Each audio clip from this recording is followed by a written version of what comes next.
Media बुनियादी तौर पर एक धोखा है, एक फ्रेब है, एक झूठ है जो यूं लगता है कि आपको सच बोला जा रहा है। दुनिया पूरी का जो मीडिया है उसका 97% हिस्सा जो है वो दुनिया की 3 बड़ी कंपनियों की मलकियत है।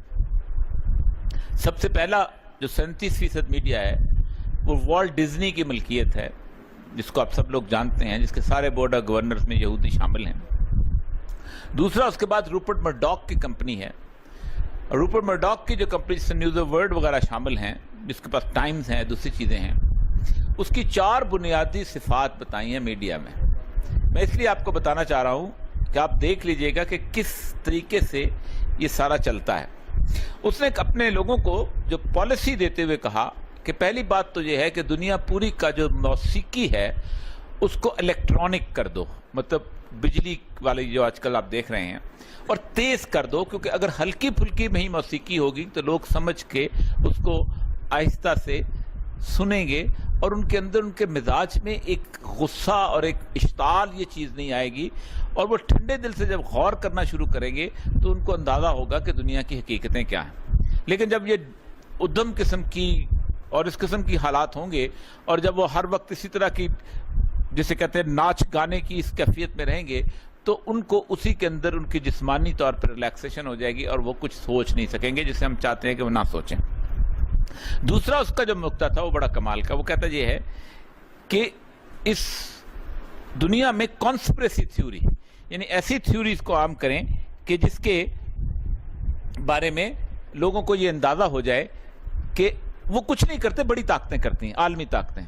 अल्लाह कहता है तोतुल मुल्क मन तशा व तंज़िलुल मुल्क मिम्मन तशा व तुइज़्ज़ु मन तशा व तुज़िल्लु मन तशा, जिसको चाहता हूँ बादशाह देता हूँ, जिसको चाहता हूँ जिससे छीन लेता हूँ। हम कहते हैं नहीं अमेरिका ऐसा करता है, हम कहते हैं नहीं यूरोप ऐसा करता है। हमने वो तमाम तर इख्तियारात जो अल्लाह तबारक व तआला ने अपने लिए मुख्तस किए हुए हैं, हमने उसको आलमी ताकतों के हाथ में, अल्लाह कहता है मेरी मर्जी के मुताबिक पत्ता नहीं हिलता, हम कहते हैं अमेरिका की मर्जी के मुताबिक पत्ता नहीं हिलता। तो ये वो कैफियत ऐसी पैदा कर दो कि लोगों को अव्वल तो अल्लाह पे यकीन न रहे, फिर अपने आप पे भी यकीन न रहे।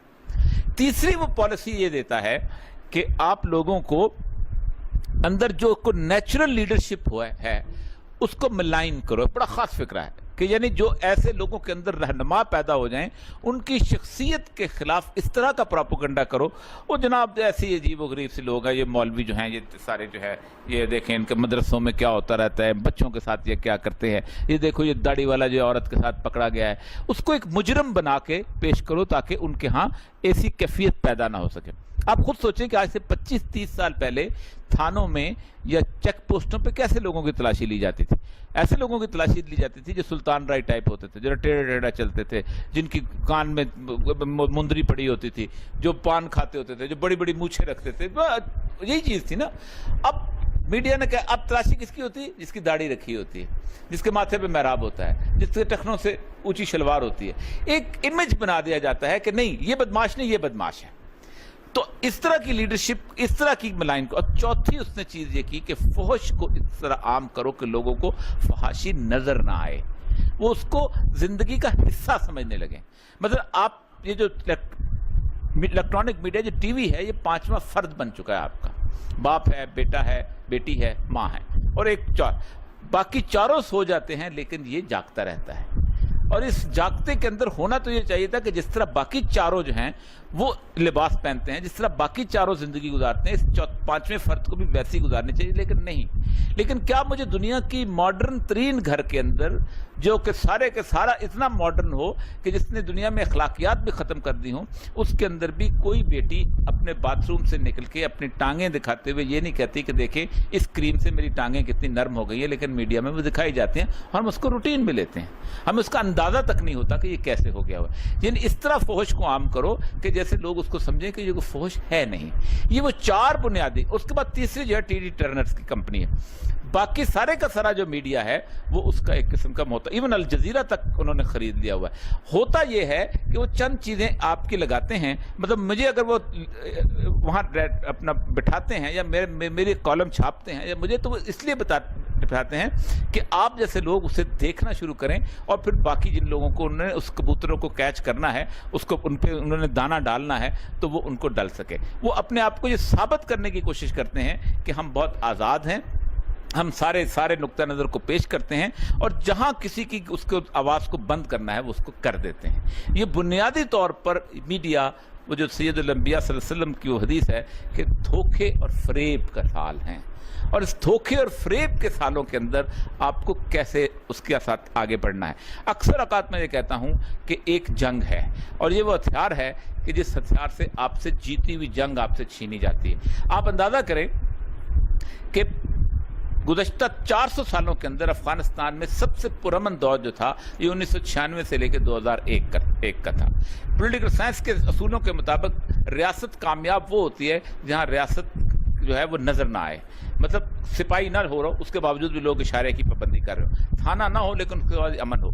यानी 7 लोग थे स्पिन बुलदक के अंदर और तालिबान के ज़माने के अंदर, और आप बिलियंस का कारोबार वहां होता था, लेकिन वो पुरअमन और सिर्फ ट्रैफिक देखते थे।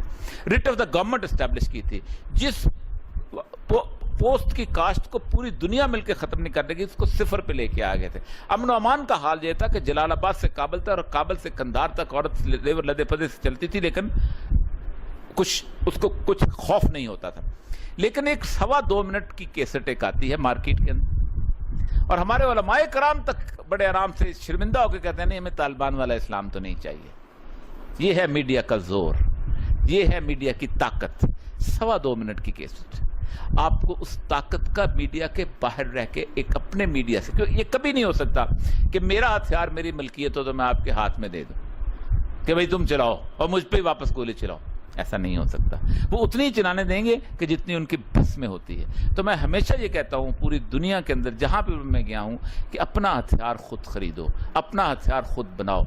ये वो हथियार है कि जो जीती हुई जंग को शिकस्त में तब्दील कर देता है। ये वो जंग है कि जो आपके सारे के सारे बाकिरदार लोगों को बदकिरदार साबित कर सकता है। ये वो हथियार है कि जो लोगों के अंदर आपकी उस सारी की सारी आला तरीन सलाहियतों को बदतरीन सलाहियतें बनाकर पेश कर सकता है।